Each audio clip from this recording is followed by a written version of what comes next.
Hello, I'm Stephanie Domet. I'm the managing editor at Mindful Magazine and mindful.org, and I'm pleased to welcome Kristin Neff as part of the Healing Healthcare Summit. In this session, we'll be talking about mindful self-compassion. Kristin Neff is an associate professor of educational psychology at the University of Texas at Austin. She's a pioneer in the field of self-compassion research. She conducted the first empirical studies on self-compassion nearly 20 years ago.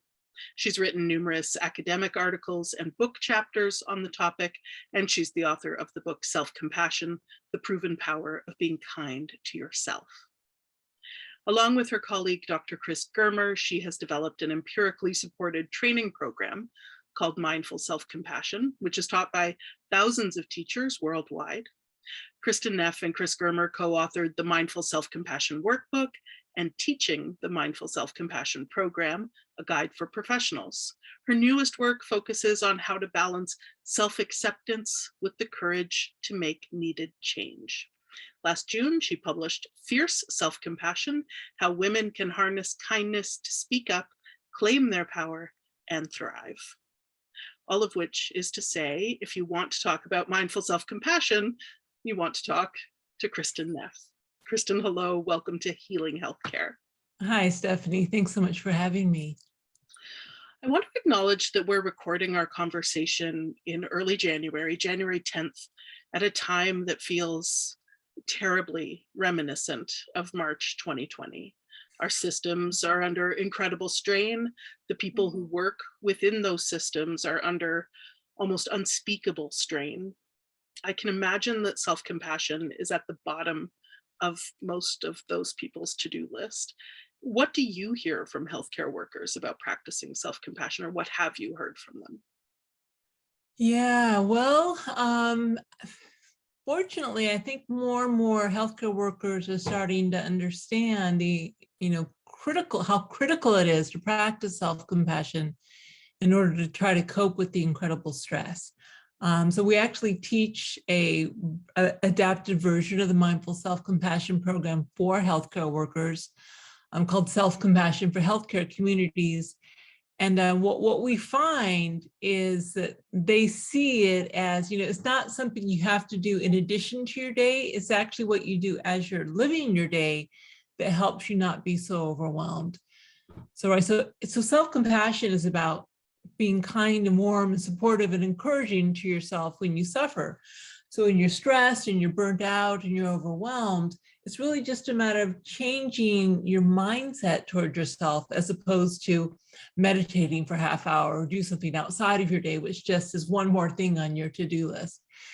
Hopefully the message is starting to get out. I think great conferences like yours will hopefully help get that message out even further. The risk of burnout for people who work in healthcare is twice as high as it is for the general US population, according to a study in 2012. Yeah. Can you talk about what contributes to that risk? Well, yeah, so there's a lot of factors that go on. Of course, one is just simply the stress, right? The incredible stress of the difficult working conditions. Something else that goes on is empathic resonance. You probably had some other people talk about this. Now, a lot of people who are drawn to the healthcare professions tend to be particularly kind of sensitive, empathic, caring people. And what we know is the way the human brain works is we have mirror neurons and whole systems of the brain that are designed to resonate with the emotions of others, right? That's how parents know like what their children need. They can kind of feel what their baby needs, meet its needs, and they pass down their DNA. So what happens, especially for healthcare workers, is not only are you busy and stressed and overworked and having to fill out all your electronic paperwork, when you're with someone who is suffering, if you're a sensitive person, you are actually literally feeling their suffering. In other words, you see a person in pain, the pain centers of your brain are being activated through this process of emotional resonance. And so part of what happens is something called secondary traumatic stress. So it's not only are you dealing with your own stress, you are feeling the stress of others and registering that in your own brain and body. And that's why self-compassion is so crucial in addition to compassion for others. I mean, so compassion for others helps. It helps kind of buffer the empathic pain by generating feelings of warmth and care and kindness and concern. But self-compassion, in other words, warmth and kindness and care and concern for your own empathic pain, is absolutely critical to try to help being overwhelmed. That's so fascinating. So being empathic, having empathy is something that adds to stress and overwhelm and burnout for healthcare work. Well, if it's just empathy, bare empathy without any compassion, yes, as a matter of fact, it does, because you're just feeling the challenging emotions of others without any sort of buffer. So again, so if I'm seeing someone in pain, I am feeling their pain. And if that's all there is, then it's just the pain is multiplied. But if I feel compassion, one of the things about compassion is it's a rewarding emotion. It actually activates the reward centers of the brain. So if I feel someone's pain, their pain and then my empathic pain, but I hold that pain with kindness, with warmth, with care and support, this feeling like, what can I do to help? I'm so sorry, kind of that melting of the heart that can occur when we open to our pain in this warm, loving way. Then what happens is that's actually a positive, rewarding emotion that helps counteract the draining effects of the pain we're experiencing. That is fascinating. Can you talk about some of the other ways that self-compassion can be useful, in particular to those who work in healthcare? Oh yeah. So okay. So one is, like I said, just in the moment when you're feeling overwhelmed, they're actually taking the time, and I'm hopefully will teach a practice at the end of this talk to actually think about the fact that you're feeling empathic pain, dealing with that.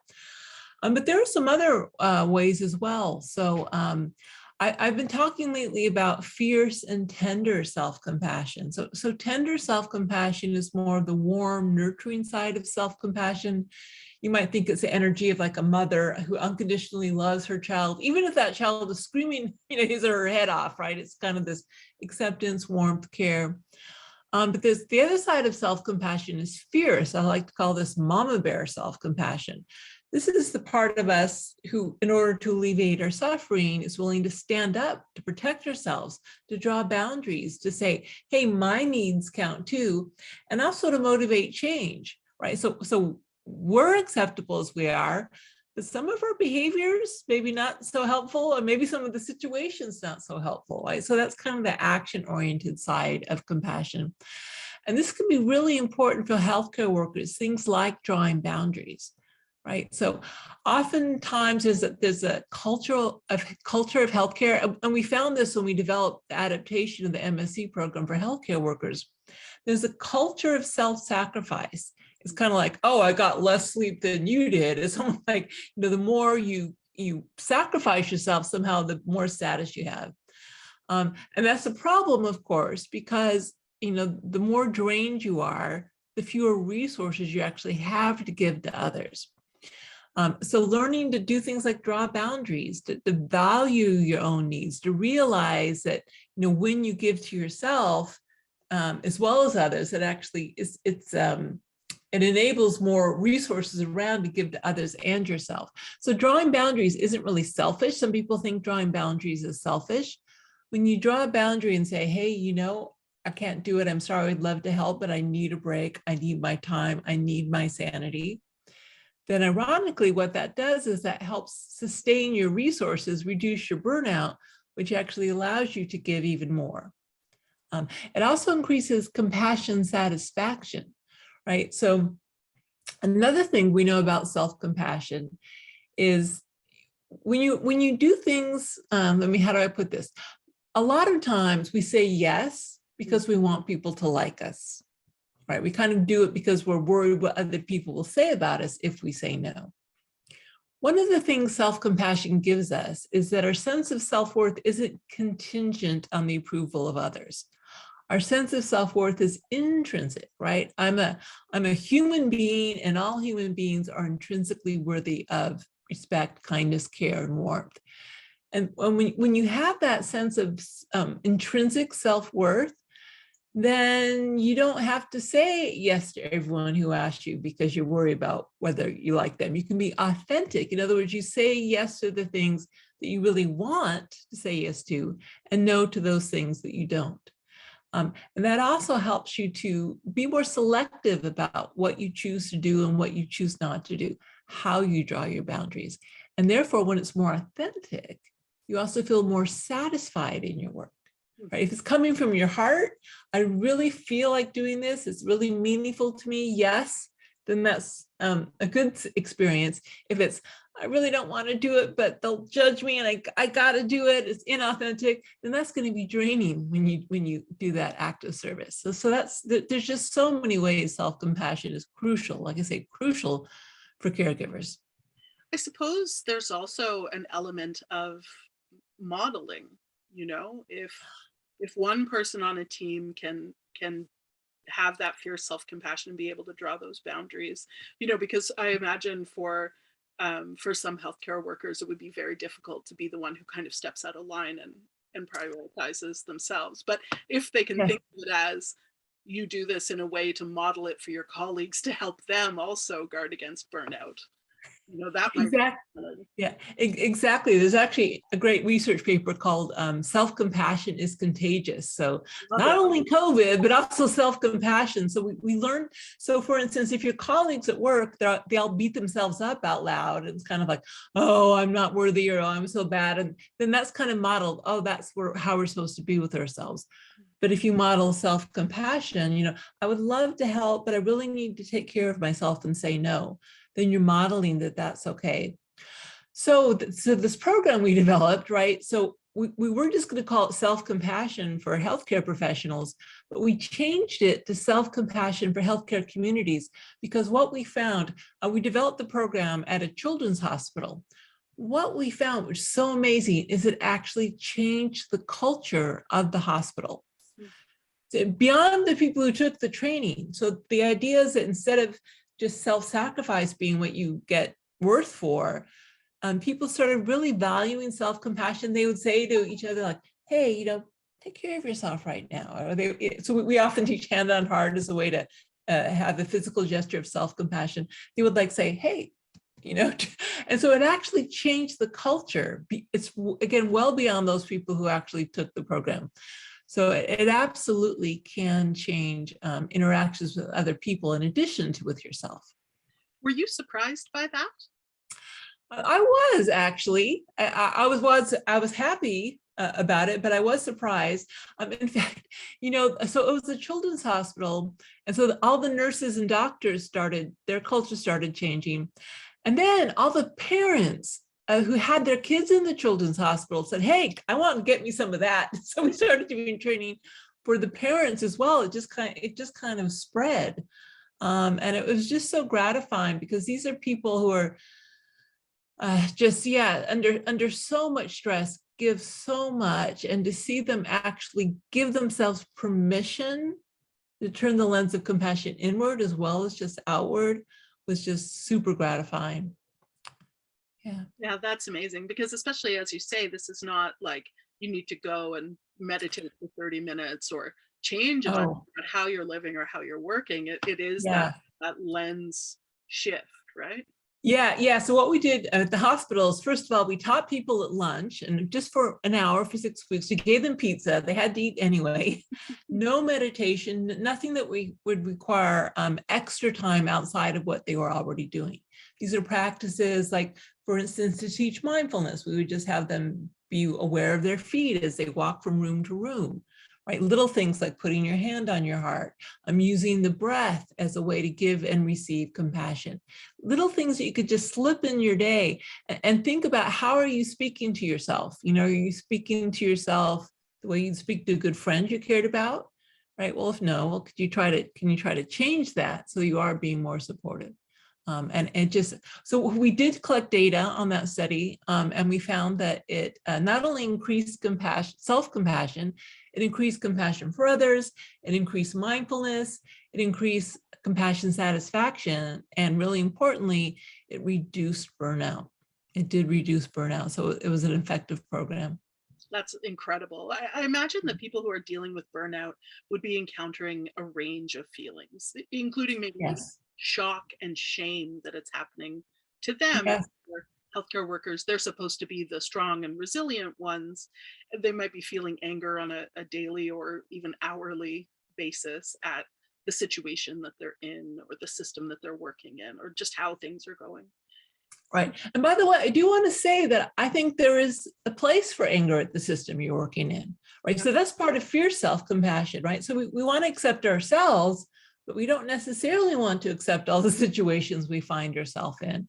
There's a place for anger as long as it's aimed at alleviating suffering as opposed to causing more suffering. It's not like you want to just throw a bunch of self-compassion at healthcare workers and say, oh, don't worry, you won't be burned out, and we're still going to run you ragged and underpay you and overwork you. No, part of the ethic of compassion is saying we also need to be treated fairly. We need other people to do their part. We need reasonable working hours. We need support.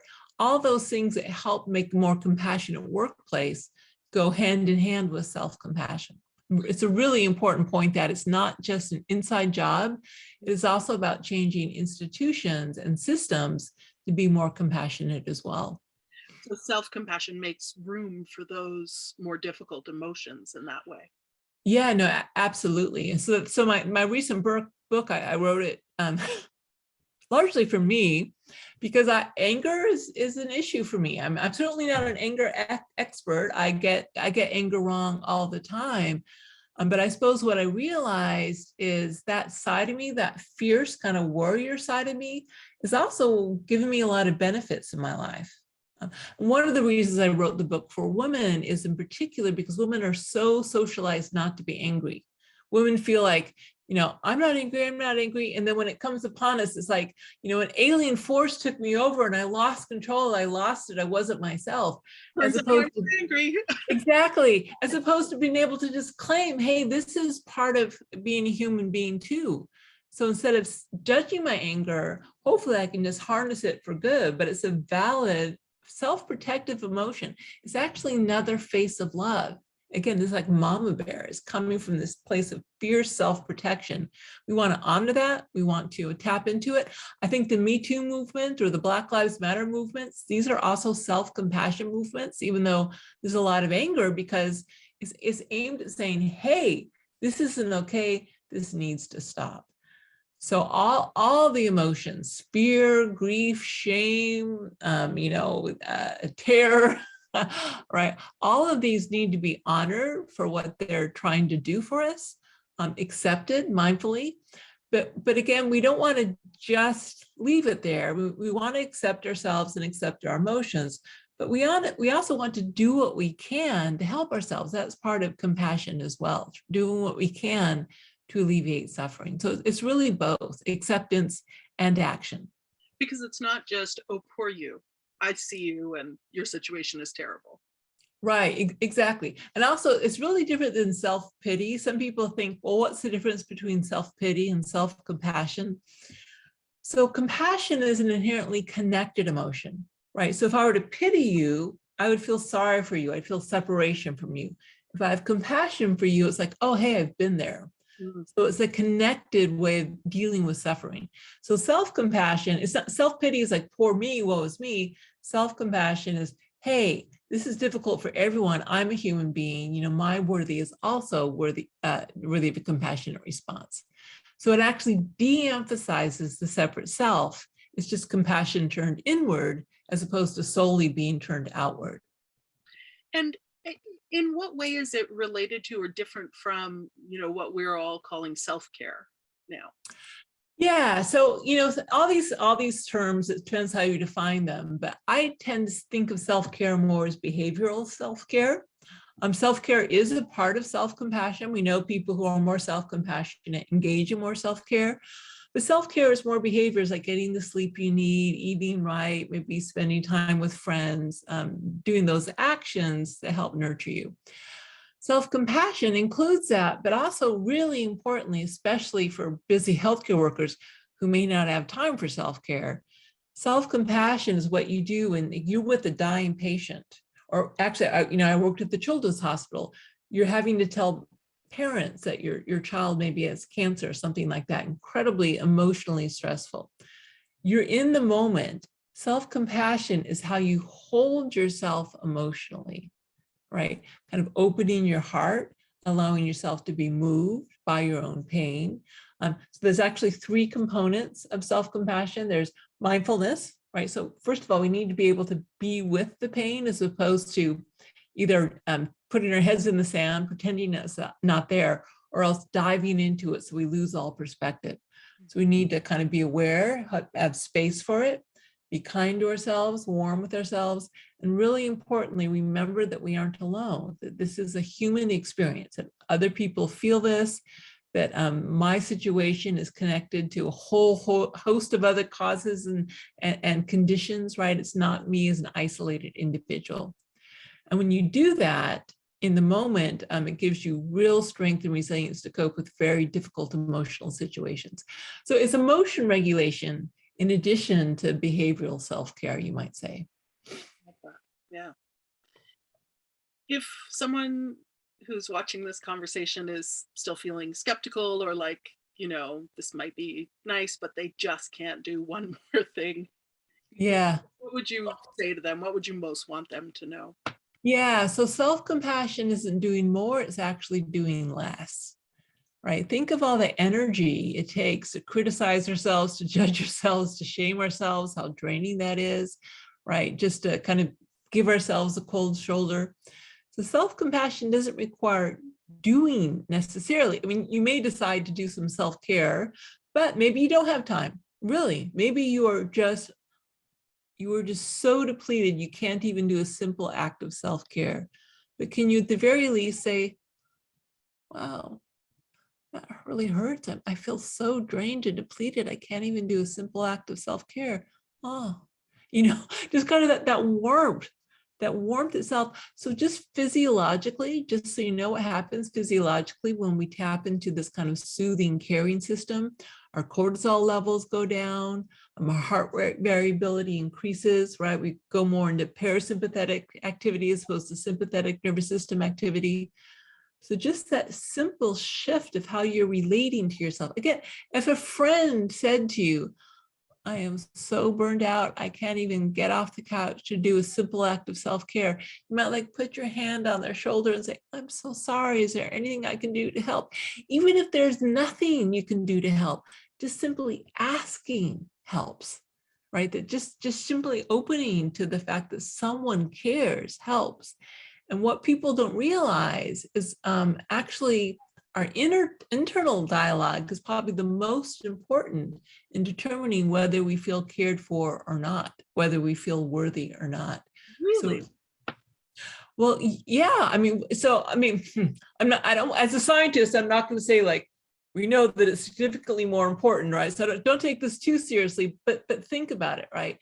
You may have a loving partner, a spouse, you may have loving children, you may have people who care about you.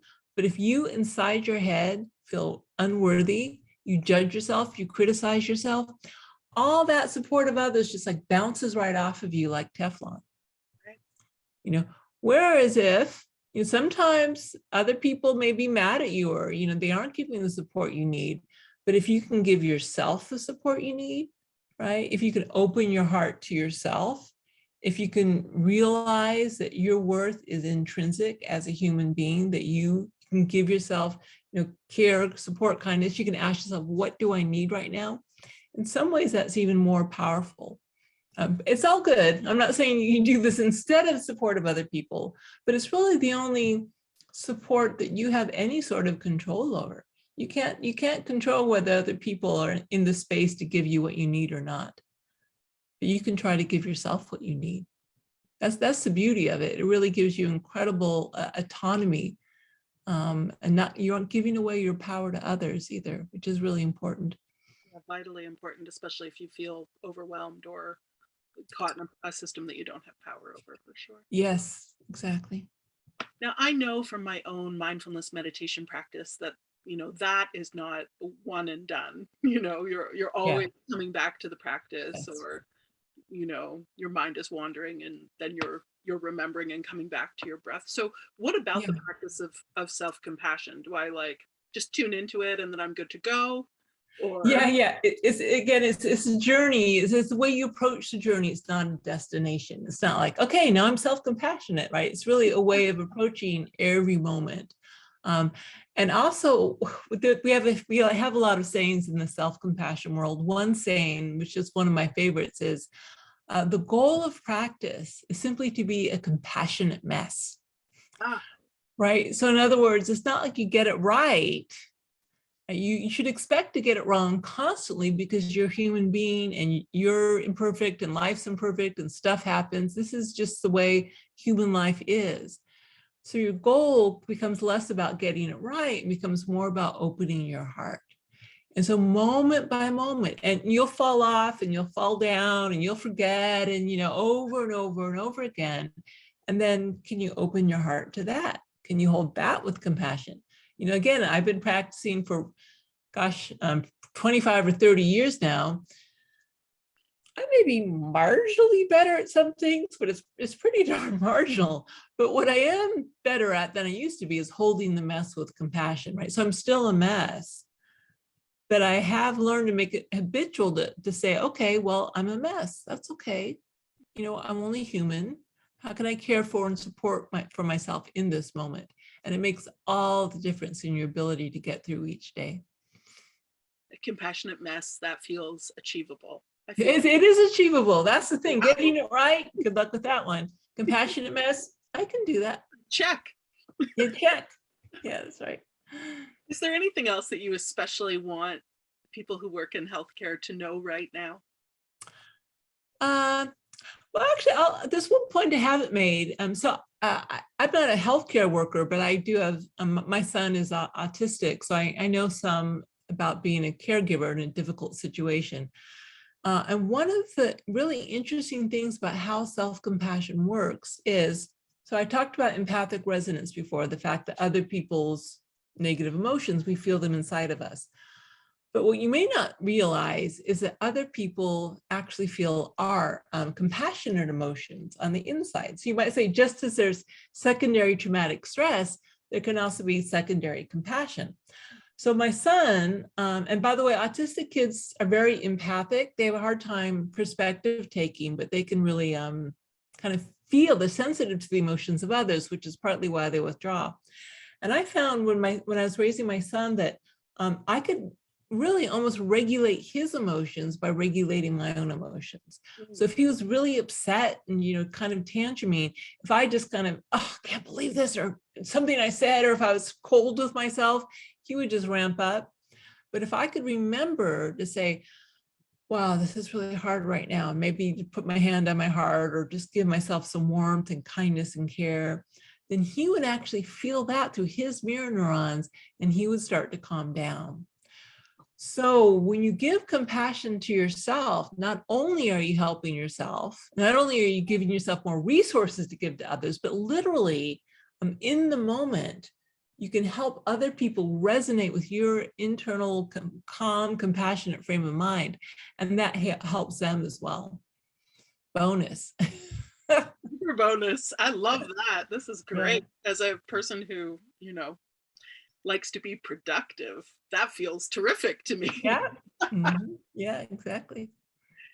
Well, Kristen, I wonder if you would be so good as to lead us in a practice, to give us some of the tools to allow us to bring more self-compassion into our day. Yes, I would love to. So I'm going to teach a practice called compassion with equanimity. And it's something I'm going to teach it like a little meditation, but it's actually can be done on the spot whenever you're in a caregiving situation, especially caring for someone who's suffering in some way. And again, so to get that empathic resonance going two ways. And the practice is called compassion with equanimity because another important thing that caregivers need to keep in mind, which I forgot, but I'll say it now, is sometimes we fall into the illusion of thinking that we should be able to fix things for others.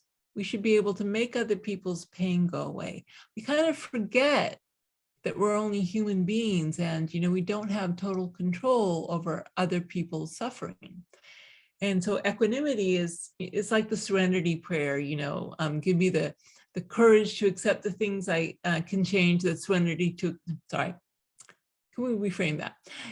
Please give me the serenity to accept the things I cannot change, and the courage to change the things I can, and the wisdom to know the difference. So equanimity is that kind of wisdom of knowing that we can try our best, and we should try our best, but we can't control the situation.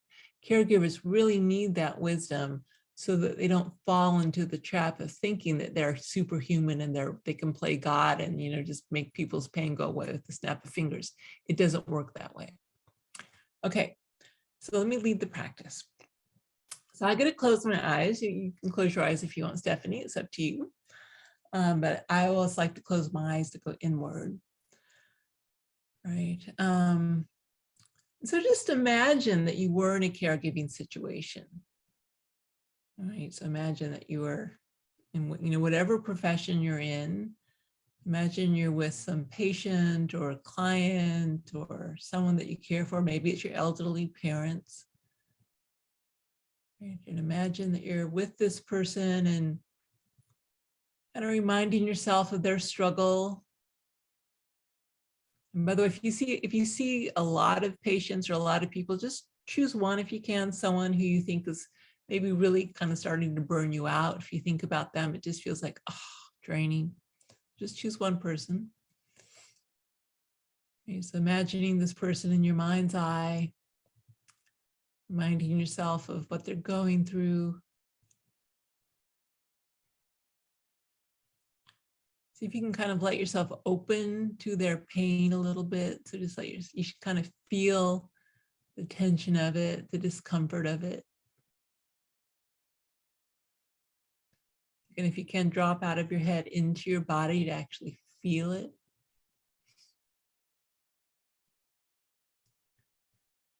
Right, and so I'm going to say some words of equanimity. I'd like you just to let them sink in. Everyone is on their own life journey. I am not the cause of this person's suffering, nor is it completely within my power to make it go away, even though I wish I could. Moments like these are difficult to bear, and yet I will try to help if I can. Okay, so again, just letting those words sink in, thinking of this person suffering. And now I'd like you to turn your attention toward yourself, right? And kind of notice your own discomfort, your empathic pain. And as you breathe in, I'd like you to just start imagining that you're breathing in compassion for yourself. Right, so just noticing your breath.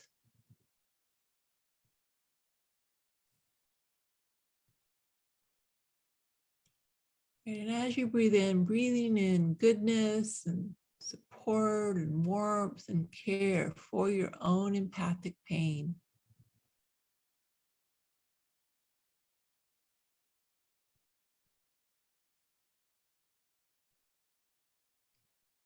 Right, if you're a visual person, you maybe want to imagine you're breathing in the golden light.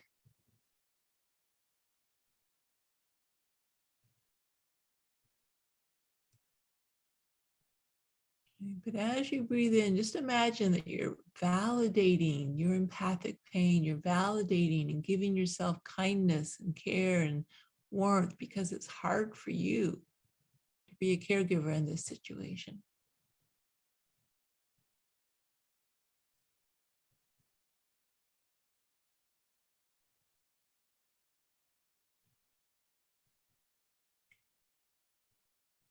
Okay, and so now we're going to switch focus and focus on the person you're caring for. Now I'd like you to focus on the out breath and imagine as you're breathing out, as you're exhaling, you're breathing out compassion for the other.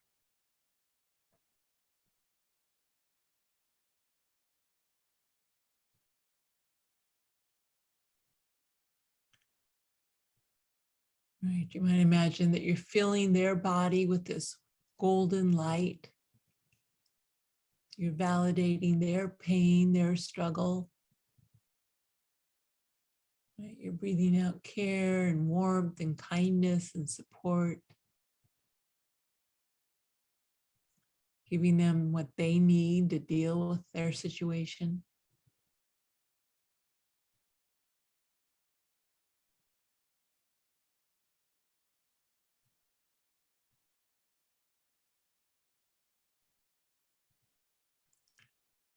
Okay, so now we want to bring these both together. So as you breathe in for yourself.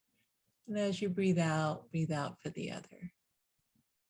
So in for me and out for you.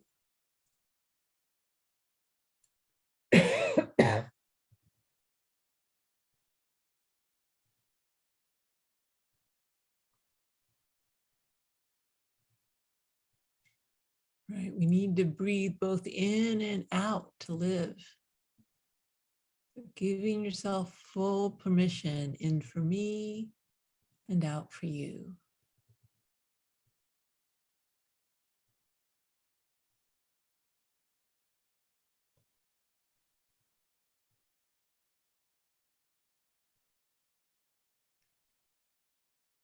And if you need to adjust the ratio a little bit, feel free. Maybe you just really need to breathe in for yourself. So you may want to focus more on that. Or you can breathe out a bit more for the other if you want, but just make sure you always, at the end of the day, breathe in both for yourself and the other.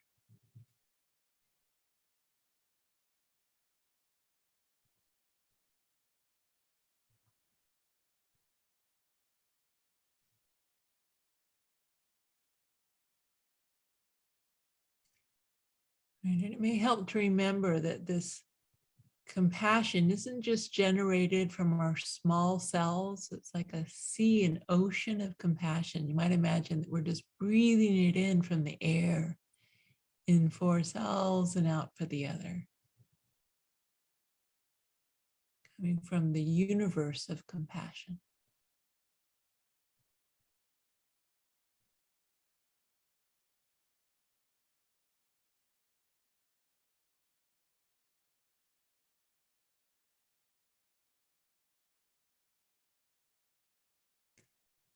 More than enough for me and you.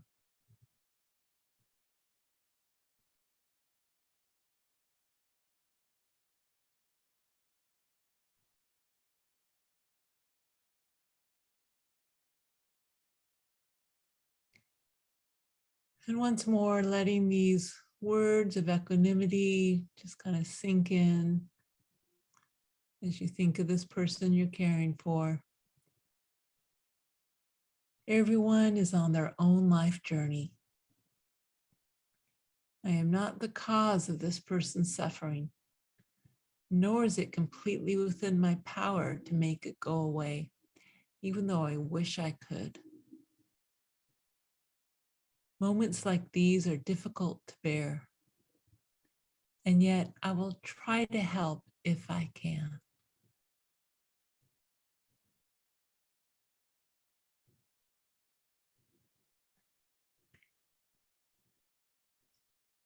So,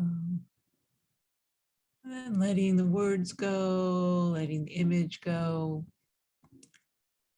And when you're ready, opening your eyes.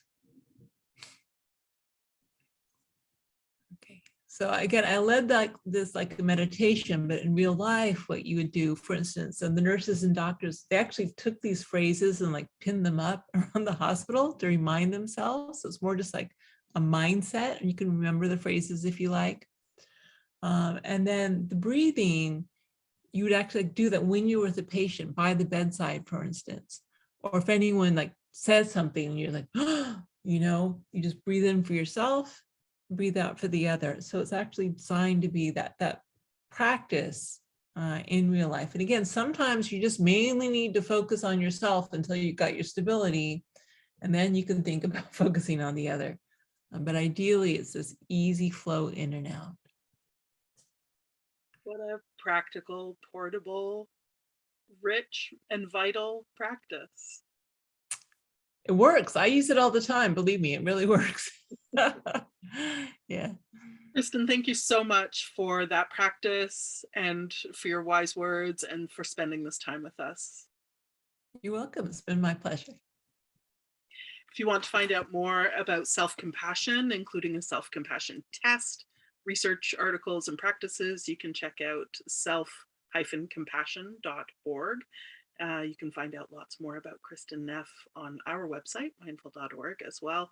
As well, we offer lots of digital courses that you can do at your own pace, all led by expert mindfulness teachers and designed to be useful to you in your everyday life. You can find a variety of those at learning.mindful.org. Now, before you leave, if you're moved to, please rate this session. There's a rate session button below your video here in Whova. It will just take a minute to do, and we appreciate your input so much. It's very helpful to us. Thank you so much for being with us for this session today, and take good care.